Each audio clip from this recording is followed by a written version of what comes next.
Hey everyone, we know how hard it can be to keep up with the latest news in Israel, so if you haven't had the time to stay on top of what's what in the Holy Land with ILTV, have no worries. It's time for our show, ILTV's Weekly Review, where we'll give you the scoop on everything you need to know about the last 7 days right here from Tel Aviv. I'm Natasha Kirchuk, here to keep you informed. England held a nationwide minute of silence at 11 o'clock this morning in memory of the 22 people killed and 120 others wounded in Monday's terror attack in Manchester. Israeli Prime Minister Benjamin Netanyahu has now spoken with Britain's Prime Minister Theresa May to offer both condolences and help. The Israeli leader telephoned his British counterpart to convey sorrow on behalf of the Jewish nation to the British people. He also reassured May that Israel is ready to provide any assistance necessary for the joint war against terrorism. Britain has raised its terror alert to the highest maximum level. The Manchester assailant has been identified as a 22-year-old Muslim, Salman Abedi. The British citizen of Libyan descent detonated an improvised explosive device packed with nails and other metal objects as concertgoers were leaving an arena after a performance by American singer Ariana Grande. The Islamic State has claimed credit for the bombing. British intelligence believes the suspect was likely to have belonged to a larger network and are searching for those who built his deadly bomb. At least 7 people in England and Libya, including 2 of Abedi's brothers and his father, have been arrested in connection with the attack. The Israeli people have issued numerous statements of support with the British public and have offered to help out in any way possible. Israeli Prime Minister Benjamin Netanyahu and a host of government and military leaders are rolling out the red carpet today as U.S. President Donald Trump makes his first ever visit to the Holy Land. In another historic milestone, Air Force One flew directly from the American leader's first stop in Saudi Arabia to the Jewish state. Trump was treated to an official ceremony on the tarmac of the international airport in Tel Aviv, where he was greeted as Israel's true friend. Israeli President Reuven repeatedly thanked his visiting counterpart for coming, as well as his plans to usher in a new era of peace in the Middle East. Rivlin concluded by saying, "God bless Donald Trump and his wife Melania, and God bless America." We can work together towards a better future. We shall continue to do so together, Mr. President. Bruchim habaim leIsrael. Welcome to Israel. After issuing his own very warm welcome, Israeli Prime Minister Netanyahu hailed Trump for his powerful display of friendship to the Jewish nation and underscored Israel's quest for peace. The peace we seek is a genuine and durable one, in which the Jewish state is recognized, security remains in Israel's hands, and the conflict ends once and for all. Mr. President, you just flew from Riyadh to Tel Aviv. I hope that one day an Israeli Prime Minister will be able to fly from Tel Aviv to Riyadh. In his own opening remarks, U.S. President Donald Trump said he is honored to be in Israel and is vowing to defeat radical terrorism and bring peace in the region. On my first trip overseas as president, I have come to this sacred and ancient land to reaffirm the unbreakable bond between the United States and the State of Israel. U.S. President Donald Trump has now visited Jerusalem for the very first time, starting off with a state visit to the official residence of his Israeli counterpart, Reuven Rivlin. The president enjoyed an exceptional and rare view as the Marine One helicopter ferried him over the Jerusalem hills to the heart of the Israeli capital. Within just an hour of arriving in the country, Trump and his wife were escorted inside the stately presidential hall. After signing the prestigious guest book for state leaders, the two men held a brief press conference. Now today being in Israel is just very, very special for us. So we expect to have some very interesting talks. We are praying for peace and we are pushing for peace for the last 100 years. Trump also voiced his view that regional threats posed by Iran may lead to wider alliances between Israel and the Arab world. He then repeated his demand that Tehran immediately cease its sponsorship of terrorism. During a tour of the presidential grounds, Trump planted a tree in honor of his visit. America's first couple then stopped by the Church of the Holy Sepulchre, worshipped by Christians as the Old City site of Jesus' crucifixion, burial, and resurrection. Trump then made history by becoming the first sitting U.S. president to offer prayers at Judaism's holiest site, the Western Wall. He even tucked his own written note within the ancient stones that stand on the same ground where both biblical temples once stood. U.S. President Donald Trump has kicked off the second day of his official visit to the Holy Land with a brief meeting with Palestinian President Mahmoud Abbas. And what's making news about the get-together is the American leader's decision not to call for a Palestinian state. The American leader traveled to the Palestinian presidential palace in the West Bank city of Bethlehem. Newspapers from Haaretz to Bloomberg are going nuts over Trump's avoidance of any reference to a Palestinian state. Trump did call for a peace agreement between the Israelis and Palestinians, but at no point did he use the phrases two-state solution or Palestinian state, in a seeming break from long-standing U.S. tradition. Abbas's speech was more of what we expect from the Palestinian president, an endorsement of the two-state paradigm in combination with revanchist language. The Palestinian leader implicitly rejected Israeli rights to the Western Wall when he referred to Trump's visit to holy sites in occupied East Jerusalem. His demands for Israel to negotiate with hunger-striking Palestinian terrorists were countered by Trump's implicit criticism of the PA. The president said that peace can never take root in an environment where violence is tolerated, funded, and even rewarded. Many are taking this as a direct criticism of the PA practice of paying salaries to imprison terrorists. It was a surprising move from the unpredictable U.S. leader, fresh off of the heels of a summit with Arab and Muslim leaders in Saudi Arabia.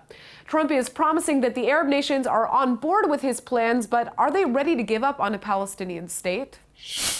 The Israeli Security Cabinet has just approved a set of economic measures for the Palestinians on Sunday, and the Prime Minister's office says this was on U.S. President Donald Trump's request. The measures, including opening the Allenby Bridge crossing between the West Bank and Jordan 24 hours a day, and the construction of industrial zones in the West Bank, were approved without controversy. The move to rezone land in Israeli-controlled Area C for Palestinian use was opposed by the cabinet members of the right-wing Jewish Home Party. Although sources claim that none of these steps change the status quo or core issues, it's easy to see why the concession-wary Beit Yehudi would view this as a concession of land. Still, Prime Minister Netanyahu must be glad he doesn't have to sell his right-wing coalition on another settlement freeze. Much of the focus of U.S. President Donald Trump's visit to the Holy Land is on efforts to revive the Israeli-Palestinian peace process.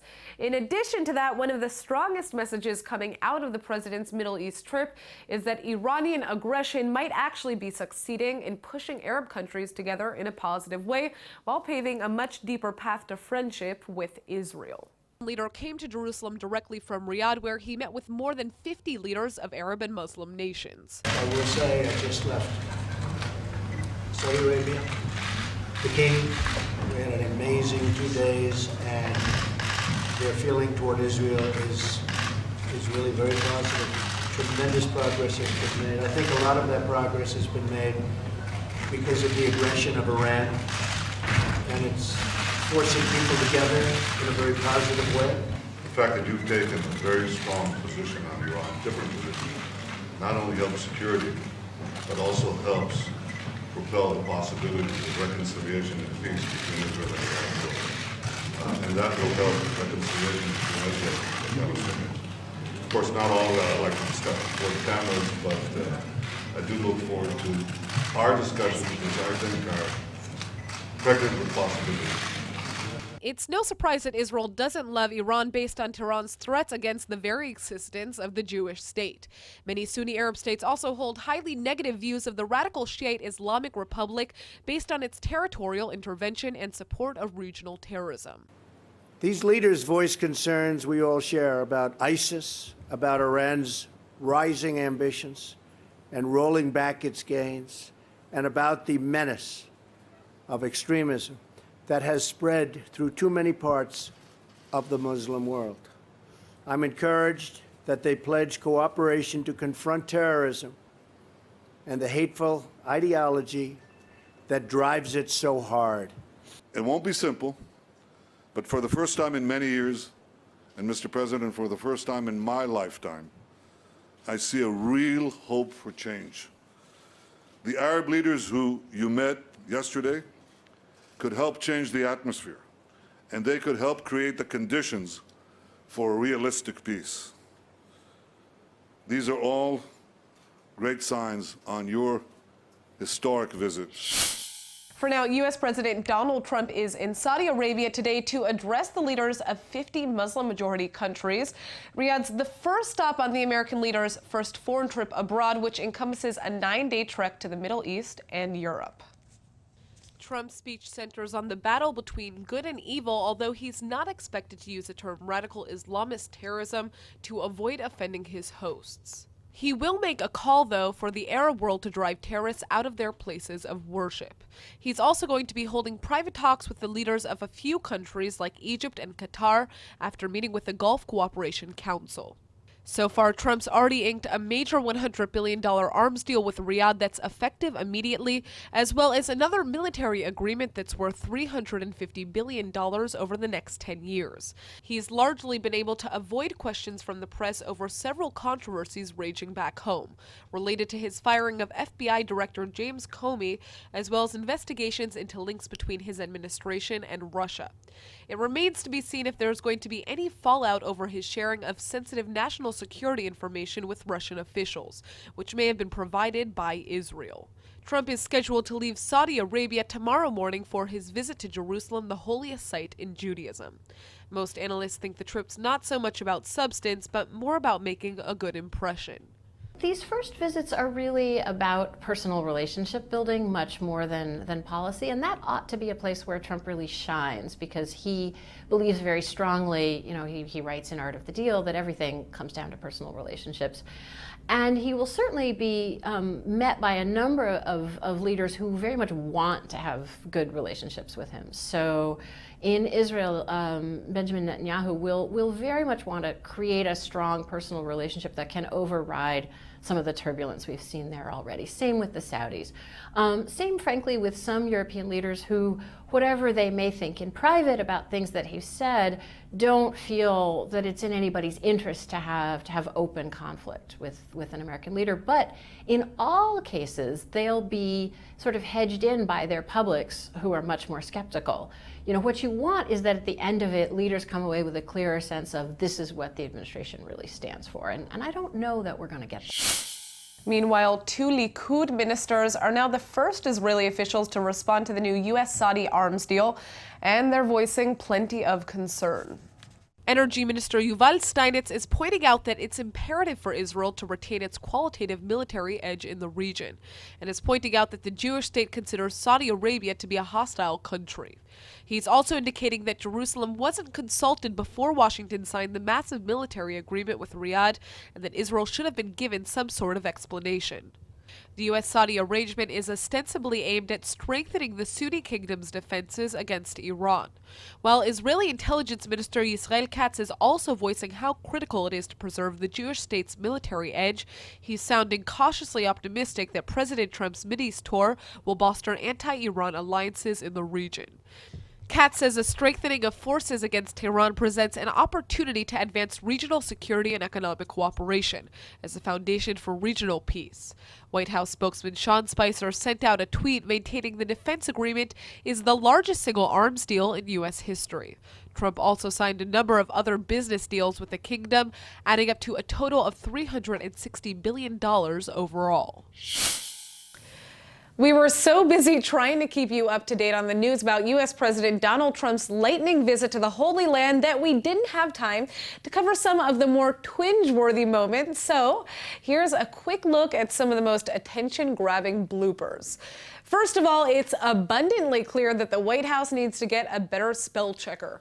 The administration listed one of the president's greatest goals as the possibility of promoting lasting peace between Israel and the Palestinians. While there really are incredible fruit in the Holy Land, that's probably not quite what Trump has in mind. Mr. Trump also may want to call in a geography tutor. The look on Israeli President Reuven Rivlin's face was priceless when his American counterpart told him during their Jerusalem meeting that he just returned from the Middle East.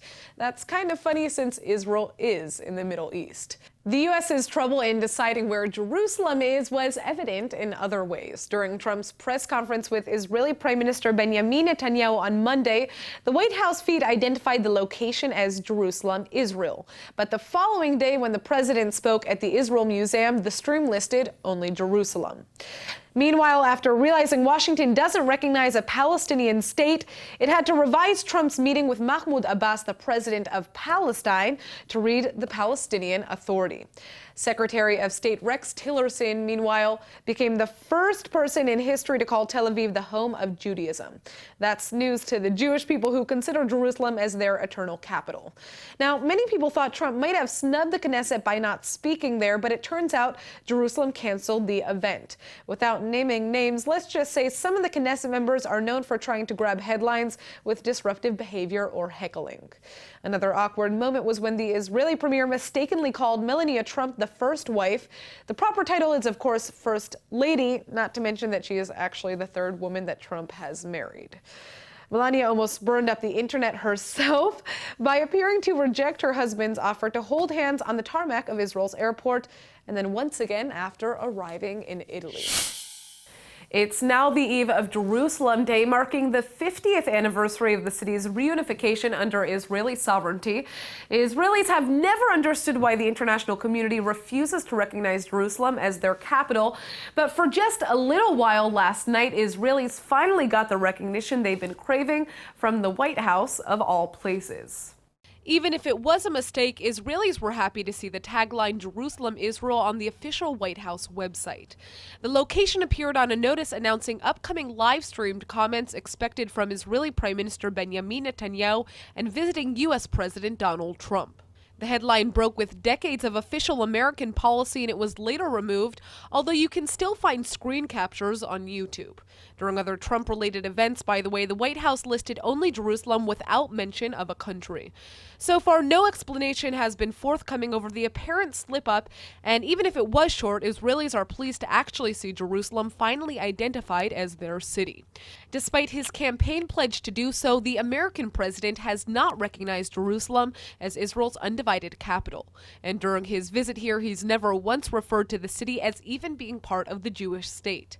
In fact, Trump's Secretary of State Rex Tillerson said earlier that the president would be visiting Tel Aviv, which he called the home of Judaism, despite the fact that most of the summit was held in Jerusalem. The American administration is reportedly pushing Israel to transfer parts of the West Bank to the Palestinian jurisdiction. According to the report, the U.S. sees the economic incentives that the Israeli Security Cabinet approved on Sunday as insufficient. They want areas in the northern West Bank or Shomron region to be transferred from Area C to Area B. Area C under the Oslo Accords is under full Israeli control and has an Israeli population of around 400,000. It's the only part of the West Bank where Israelis can reside. Area B is under the administrative control of the PA, with the IDF maintaining security responsibility. The Prime Minister's office is denying Channel 10's report, and in a separate report, Channel 10 says that Israel's National Security Council is thinking of transferring 2 Arab neighborhoods in Jerusalem that lie across the security barrier to a new local council. Under the plan, the neighborhoods would remain under Israeli control and receive their funding for municipal services directly from the state and not the city. Jordan is absolutely furious that a group of Jews managed to pray on the Temple Mount during Jerusalem Day and is now accusing Israel of dishonoring the Islamic mosque. Officials in Amman issued a scathing statement, falsely claiming that the occupying Israeli authorities allowed Jewish extremists to storm the Al-Aqsa Mosque. The Jordanian government alleges the incident violated the sanctity of the mosque and offended the feelings of Muslims around the world. No mention was made that the 15 Jews who prayed at the site were arrested. A Jordanian minister and government spokesman are warning Israel that Muslims consider the Temple Mount to be solely Islamic and are threatening that any changes in the status quo could have severe consequences on a peace treaty between the two countries. Even though Israeli leaders have repeatedly denied any plans to alter arrangements at the holy site, Arab rumors of such plans have been used to incite widespread violence and terrorism. An estimated 80,000 people celebrated Jerusalem Day this week by marching through the Old City to the Western Wall. That's about double the number of participants from previous years, so it's no surprise that security was heavier than usual. There were also concerns of possible violence after the parade was permitted to wind all the way around the Old City walls for the first time ever. The new route meant passing through Arab neighborhoods. The annual event is known as a flag march, and it hasn't been without controversy. In past years, some ultra-nationalist youth chanted anti-Arab slurs. But ahead of this year's march, police made it clear that neither physical nor verbal violence would be tolerated. Some clashes did erupt at the Damascus Gate entrance when Palestinian, Israeli, and American protesters tried to block the route. But they were quickly dispersed by security forces, and 15 Jews were reportedly arrested for attempting to pray on the Temple Mount. While Jews are allowed to visit the holiest site in Judaism, they can't worship there since it's also the third holiest place in Islam and provokes Muslim anger. Until Israel's victory in the 1967 Six-Day War, Jews were completely banned from visiting the Old City under Jordanian rule. Palestinians want East Jerusalem as the capital of their future state, but Israeli Prime Minister Benjamin Netanyahu has rejected any possibility that the city will ever again be redivided. הר הבית והכותל המערבי יישארו לעד בריבונות ישראל. התיקון לעוול ההיסטורי שהושג בגבורת לוחמינו לפני יובל שנים יעמוד לנצח נצחים. All right, this is some news that I'm so excited to share. Remember the ALS Bucket Challenge to fundraise money for research about the disease? Well, Israeli scientists have just discovered a breakthrough treatment for ALS. ALS is a progressive neurodegenerative disease that affects nerve cells and the spinal cord. It's the devastating illness that affected theoretical physicist Stephen Hawking. At Ben-Gurion University in southern Israel, scientists are fighting it. Dr. Rachel Lichtenstein has found a way to slow the progress of the debilitating disease by slowing the activity of the deadly cells which attack the central nervous system. Lichtenstein says she's found a way to stop them from attacking and killing healthy brain cells, and she's taken part of an existing FDA-approved drug used to treat cancer and made a new molecule that fights ALS. Apparently, lab mice have been responding well to the treatment, seeing a significant rise in life expectancy. Lichtenstein hopes that since the drug is already approved by the FDA, it'll hit the market faster than most new drugs with less preclinical testing.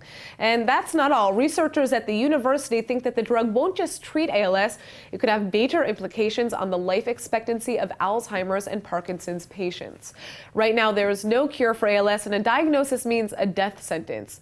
Could a cure be on the way? U.S. President Donald Trump is finally in Israel, and while it's a pretty big deal, he certainly is not the first American president to have visited Israeli soil. So, in honor of the visit, let's take a look back in presidential time.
That's it for this week's Roundup. Tune in next Friday for our next episode of ILTV's Weekly Review. I'm Natasha Kirchuk, and thanks for joining us from Tel Aviv.